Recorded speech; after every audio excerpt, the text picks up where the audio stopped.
ಆಷಾಢದ ಕೊನೆಯ ಶುಕ್ರವಾರ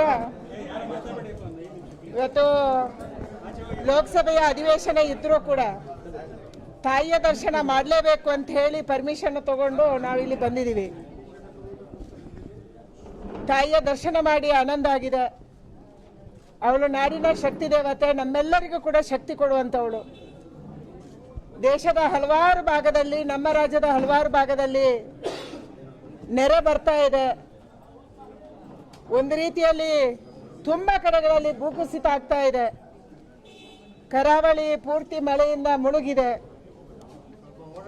ಹಲವಾರು ಭಾಗದಲ್ಲಿ ಬರಗಾಲನೂ ಇದೆ. ದೇಶದ ಹಲವಾರು ಕಡೆ ತಾಯಿ ಹತ್ರ ಪ್ರಾರ್ಥನೆ ಮಾಡಿದ್ದೀವಿ, ನಾಡಿನ ಜನಕ್ಕೆ ನೆಮ್ಮದಿ ಕೊಡು, ಎಲ್ಲ ಪ್ರಕೃತಿ ವಿಕೋಪಗಳನ್ನು ದೂರ ಮಾಡಿ ಜನ ನೆಮ್ಮದಿಯಾಗಿ ಬದುಕುವಂಥ ಶಕ್ತಿಯನ್ನು ಕೊಡು.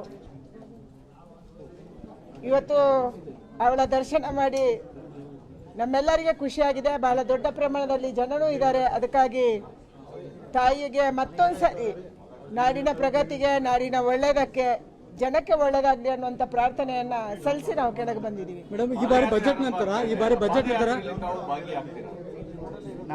ನಮಗೆ ಉದ್ಘಾಟನೆಗೆ ನಾವು ಹೋಗೋರಿದ್ದೀವಿ ಎಲ್ಲರೂ. ಅದಾದಮೇಲೆ ಪಾರ್ಲಿಮೆಂಟ್ ಅಧಿವೇಶನ ಇದೆ ನಮಗೆ.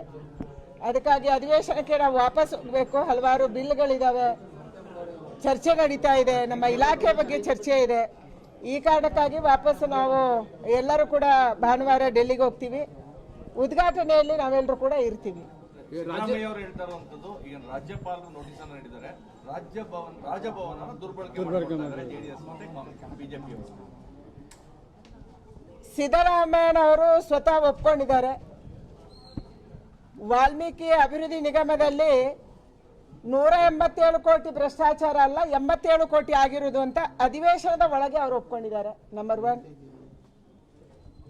ಇವತ್ತು ವಾಲ್ಮೀಕಿ ಅಭಿವೃದ್ಧಿ ನಿಗಮದಲ್ಲಿ ಭ್ರಷ್ಟಾಚಾರ ಆಗಿದ್ರೆ ಅದಕ್ಕೆ ಕೇವಲ ನಾಗೇಂದ್ರ ಕಾರಣ ಅಲ್ಲ. ನಾಗೇಂದ್ರ ಒಬ್ಬ ಮಂತ್ರಿ, ಅವರಿಗೆ ಜವಾಬ್ದಾರಿ ಇತ್ತು, ಹೌದು, ರಾಜೀನಾಮೆ ಕೊಟ್ಟಿದ್ದಾರೆ. ಆದರೆ ತೆಲಂಗಾಣದ ಚುನಾವಣೆಗೆ ದುಡ್ಡು ಕೊಡುವಂತ ಹೊಣೆಯನ್ನ ಕೊಟ್ಟಿರುವಂತದ್ದು ಹೈಕಮಾಂಡ್ ಈ ರಾಜ್ಯದ ಮುಖ್ಯಮಂತ್ರಿಗಳಿಗೆ, ಈ ರಾಜ್ಯದ ಉಪಮುಖ್ಯಮಂತ್ರಿಗಳಿಗೆ.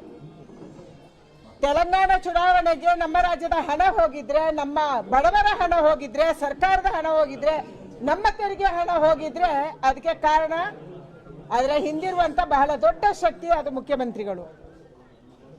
ಅದಕ್ಕಾಗಿ ಇವತ್ತು ಮುಖ್ಯಮಂತ್ರಿಗಳು ಈ ಒಂದು ಭ್ರಷ್ಟಾಚಾರದ ಜವಾಬ್ದಾರಿಯನ್ನು ಹೊರಬೇಕಾಗುತ್ತೆ. ನಂಬರ್ 2, ಮೈಸೂರಿನ ಮೂಡ ನಿಮ್ಮೆಲ್ಲರಿಗೆ ಗೊತ್ತಿರುವಂತ ಸತ್ಯ. 92ರಲ್ಲಿ ಕೊಟ್ಟಿರುವಂತ ಜಮೀನಿಗೆ ವಿಜಯನಗರದ 3ನೇ ಹಂತ ಮತ್ತು 4ನೇ ಹಂತದಲ್ಲಿ ಸೈಟ್ ಇವರು ಹೇಗೆ ತಗೊಂಡ್ರು?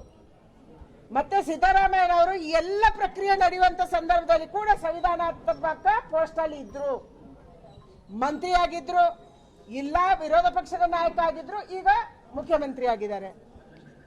92ರ ನಂತರ ಕೂಡ ಅವರು ಎಲ್ಲಾ ಸಂದರ್ಭದಲ್ಲಿ ಕೂಡ ಒಂದಲ್ಲ ಒಂದು ಸಂವಿಧಾನಾತ್ಮಕ ಕಾನ್ಸ್ಟಿಟ್ಯೂಷನಲ್ ಪೋಸ್ಟ್ ಅಲ್ಲಿ ಅವರು ಇದ್ರು.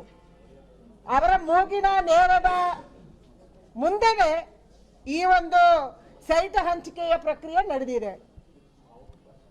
ಸ್ವತಃ ಮುಖ್ಯಮಂತ್ರಿಗಳು ಹೇಳ್ತಾ ಇದ್ದಾರೆ, ಮೂಡದಲ್ಲಿ ನಮಗೆ ಕಾಂಪನ್ಸೇಷನ್ ಸಿಗಬೇಕು. ಮುಖ್ಯಮಂತ್ರಿಗಳು ಯಾವುದಕ್ಕೆ ನಿಮಗೆ ಕಾಂಪನ್ಸೇಷನ್ ಸಿಗಬೇಕು? ಮೂಡದ ನಿರ್ಧಾರ 50-50 ಅಂತ ಆಗಿರುವಂತದ್ದು, 50-50 ಹಂಚಿಕೆಯ ನಿರ್ಧಾರ ಆಗಿರುವಂತದ್ದು ಪ್ರಾಸ್ಪೆಕ್ಟಿವ್ ಆಗಿ, ರಿಟ್ರೋಸ್ಪೆಕ್ಟಿವ್ ಅಲ್ಲ. ಅಂದ್ರೆ ಹಿಂದೆ ಯಾರು 92ರಲ್ಲಿ ಜಮೀನು ಕೊಟ್ಟಿದ್ದಾರೆ ಅವರಿಗೆಲ್ಲ, ಮುಂದೆ ಯಾರು ಕೊಡುವವರಿದ್ದಾರೆ 2017 ನಂತರ ಅವರಿಗೆ ಆಗಿರುವಂತದ್ದು. ಅಂದ್ರೆ ನೀವು ಒಬ್ಬ ಮುಖ್ಯಮಂತ್ರಿ ಆಗಿ ಇಲ್ಲಿಗಲ್ ಆಗಿ ಮೂಡದಲ್ಲಿ ಇವತ್ತು ಕಾಂಪನ್ಸೇಷನ್ ಅನ್ನ ಕ್ಲೈಮ್ ಮಾಡ್ತಾ ಇದ್ದೀರಿ. ನಿಮ್ಗೆ ಕಾನೂನು ಗೊತ್ತಿದೆ, ನೀವೇ ಸ್ವತಃ ವಕೀಲರು. ಅಂದ್ರೆ ಸ್ವತಃ ಮುಖ್ಯಮಂತ್ರಿಗಳು, ಅವರ ಕುಟುಂಬ ಈ ಒಂದು ಮೂಡದ ಹಗರಣದಲ್ಲಿ ಭಾಗಿಯಾಗಿದ್ರು ಕೂಡ ಇವತ್ತು ಈ ಕೇಸನ್ನ ರಾಜ್ಯಪಾಲರ ಹತ್ರ ಹಾಕಿರೋದು ಬಿಜೆಪಿ ಅಲ್ಲ, ಒಬ್ಬ ಸಾರ್ವಜನಿಕ ವ್ಯಕ್ತಿ. ಅವನು ಯಾರು ಹಾಕಿದ್ದಾರೆ ಅವರು ಗವರ್ನರ್ ಹತ್ರ ಹೋಗಿದ್ದಾರೆ. ಗವರ್ನರ್ ಕಾನೂನು ಪ್ರಕಾರ ಕ್ರಮ ಕೈಗೊಳ್ಳಬೇಕು. ಯಾವುದ್ರಲ್ಲಿ ಈ ತರಲ್ಲಿ ಡೌಟ್ ಇದ್ರೆ, ಸಂಶಯ ಇದ್ದಾಗ ಅವರು ಶೋಕಾಸ್ ನೋಟಿಸ್ ಕೊಟ್ಟಿದ್ದಾರೆ ಸರ್ಕಾರಕ್ಕೆ. ಶೋಕಾಸ್ ನೋಟ್ ಕೊಟ್ಟ ತಕ್ಷಣ ನಿನ್ನೆ ಬೆಳಿಗ್ಗೆ ಸಭೆ ಸೇರ್ತಾರೆ, ಮುಖ್ಯಮಂತ್ರಿಗಳು ಇರಲ್ಲ. ಉಪಮುಖ್ಯಮಂತ್ರಿಗಳ ನೇತೃತ್ವದಲ್ಲಿ ಸಭೆ ಆಗುತ್ತೆ, ಗವರ್ನರ್ ವಿರುದ್ಧನೇ ಆಕ್ಷನ್ ತಗೊಳ್ಳೋದಕ್ಕೆ ಇವರು ಪ್ಲಾನ್ ಮಾಡಿದ್ದಾರೆ. ಅಂದ್ರೆ ಗವರ್ನರ್ ಅನ್ನ ಹೆದರಿಸುವಂತ ಕೆಲಸ, ಗವರ್ನರ್ ಅನ್ನ ಬೆದರಿಸುವಂತ ಕೆಲಸವನ್ನ ಇವತ್ತು ಸರ್ಕಾರ ಮಾಡ್ತಾ ಇದೆ. ಮೇಡಮ್, ಗವರ್ನರ್ ಬೆದರಿಸ್ತೀನಿ ಅಂತ ಹೇಳ್ತೀನಿ. 7 ಅವರಲ್ಲಿ ನೋಟಿಸ್ ಬರುತ್ತೆ, 7 ಅವರಲ್ಲಿ ವಿಧಾನಸಭೆ ತಲುಪುತ್ತೆ. 3-4 ಮಂತ್ರಿಗಳು, ಮಾಜಿ ಮಂತ್ರಿಗಳ ಮೇಲೆ ಕೇಸುಗಳು ಪೆಂಡಿಂಗ್. ನೀವು ಯಾರ ಬಗ್ಗೆ ಬೇಕಾದ್ರೂ ತಗೊಳ್ಳಿ. ಇವತ್ತು ಸರ್ಕಾರ ಕಾಂಗ್ರೆಸ್ ಇದೆ, ನಿಮ್ಮ ಕೈಯಲ್ಲಿ ಆಡಳಿತ ಇದೆ, ನಿಮ್ಮ ಕೈಯಲ್ಲಿ ಶಕ್ತಿ ಇದೆ, ನಿಮ್ಮ ಕೈಯಲ್ಲಿ ಕಾನೂನು ಇದೆ ಮತ್ತು 135ರ ಮೆಜಾರಿಟಿ ಇದೆ. ಏನು ಅಲ್ಪಮತದ ಸರ್ಕಾರ ಇದಲ್ಲ. ನೀವು ಯಾರ ಮೇಲೆ ಆರೋಪ ಇದ್ರೆ ಅವರ ಮೇಲೆ ಕ್ರಮ ಕೈಗೊಳ್ಳಿ. ಆದ್ರೆ ಗವರ್ನರ್ 6 ಗಂಟೆಯೊಳಗೆ 7 ಗಂಟೆಯೊಳಗೆ ಕಾನೂನು ಸಲಹೆಯನ್ನ ಕೇಳಿ ನೋಟಿಸ್ ಕೊಡಬಾರ್ದು ಅಂತ ಎಲ್ಲಿದೆ ಕಾನೂನಲ್ಲಿ ಇಲ್ಲ. ಅದಕ್ಕಾಗಿ ಇವತ್ತು ಈ ಒಂದು ಕೇಸಲ್ಲಿ ಮುಖ್ಯಮಂತ್ರಿಗಳು ರಾಜೀನಾಮೆ ಕೊಡಬೇಕು. ಮೂಡದ ಎಲ್ಲ ಫೈಲ್ಗಳನ್ನು ಕೂಡ ಭೈರತಿ ಬಸವರಾಜ್, ನಾನು ನೇರ ಆರೋಪ ಮಾಡ್ತಾ ಇದ್ದೀನಿ, ಭೈರತಿ ಸುರೇಶ್ ಅವರು ಈ ಯಾರು ಇವತ್ತು ಅರ್ಬನ್ ಡೆವಲಪ್ಮೆಂಟ್ ಮಂತ್ರಿ ಆಗಿದ್ದಾರೆ, ನಗರಾಭಿವೃದ್ಧಿ ಸಚಿವರಾಗಿದ್ದಾರೆ ಭೈರತಿ ಸುರೇಶ್ ಅವರು ಮೂಡದ ಫೈಲ್ ಅನ್ನ ಬೆಂಗಳೂರು ತಗೊಂಡೋಗಿದ್ದಾರೆ. ಇದನ್ನ ಮುಚ್ಚಾಕಕ್ಕೆ ತಗೊಂಡೋಗಿದ್ದಾರೆ ನಿಮ್ಮ ಬಲಗೈ ಬಂಟ ಅವರು. ಅದಕ್ಕಾಗಿ ಈ ಒಂದು ಕೇಸಲ್ಲಿ ನ್ಯಾಯ ಸಿಗಕ್ಕೆ ಸಾಧ್ಯ ಇಲ್ಲ. ಅದಕ್ಕಾಗಿ ತಕ್ಷಣ ಮುಖ್ಯಮಂತ್ರಿಗಳು ರಾಜೀನಾಮೆಯನ್ನು ಕೊಟ್ಟು ನೀವು ಕೇಸನ್ನು ಎದುರಿಸಿ.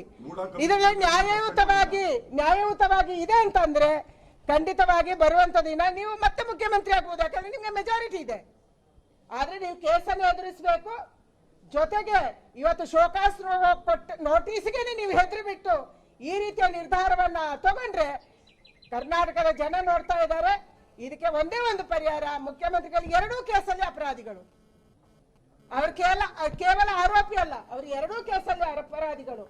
ವಾಲ್ಮೀಕಿ ಅಭಿವೃದ್ಧಿ ನಿಗಮದಲ್ಲೂ ಅವರೇ ಅಪರಾಧಿಗಳು, ಮೂಡದಲ್ಲೂ ಅವರೇ ಅಪರಾಧಿಗಳು. ಅದಕ್ಕಾಗಿ ಅವರು ರಾಜೀನಾಮೆಯನ್ನು ಕೊಟ್ಟು ನೀವು ಕೇಸನ್ನು ಎದುರಿಸಿ ನ್ಯಾಯ ಮುಂದೆ ಯಾವತ್ತೋ ಬಂದ್ರೆ ನಿಮ್ಮ ಪರವಾಗಿದ್ರೆ ನೀವು ವಾಪಸ್ ಮುಖ್ಯಮಂತ್ರಿ ಆಗ್ಬೋದು.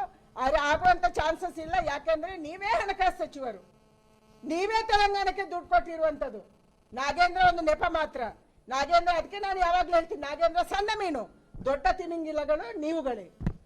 ಕೇಂದ್ರ ಬಜೆಟ್ನಲ್ಲಿ ರಾಜ್ಯಕ್ಕೆ ಅನ್ಯಾಯ ಆಗಿದೆ ಅಂತ ಹೇಳಿ ಇವತ್ತು ಜನಾಂದೋಲನ ಸಭೆಯನ್ನ ಮಾಡ್ತಾ ಇದೆ ಕಾಂಗ್ರೆಸ್. ಹಂಚ್ತಾ ಇದ್ದಾರೆ.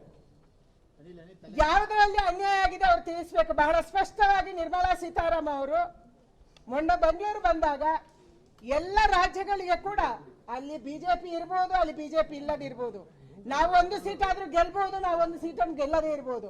ತಮಿಳುನಾಡಲ್ಲಿ ನಾವು 1 ಸೀಟ್ ಗೆದ್ದಿಲ್ಲ. ಕೇರಳದಲ್ಲಿ ಇಲ್ಲಿ ತನಕ 10 ವರ್ಷದಲ್ಲಿ ನಮ್ಗೆ 1 ಸೀಟ್ ಇರಲಿಲ್ಲ, ಈಗ ಮೊದಲ ಬಾರಿ ಗೆದ್ದಿದ್ದೀವಿ. ಅಂತ ರಾಜ್ಯಗಳು ಸೇರಿ ಇವತ್ತು ರಾಜ್ಯದ ಹೈವೇಗಳಿಗೆ ಇರ್ಬೋದು, ರೈಲ್ವೆ ಯೋಜನೆ ಇರ್ಬೋದು, ಬೇರೆ ಬೇರೆ ಇಲಾಖೆಯ ಅಭಿವೃದ್ಧಿ ಕೆಲಸಗಳಿರ್ಬೋದು, ಇದಕ್ಕೆ ನಾವು ಡಬಲ್ ಹಣವನ್ನ ಕಳೆದ 10 ವರ್ಷದಲ್ಲಿ ಕೊಟ್ಟಿದ್ದೀವಿ.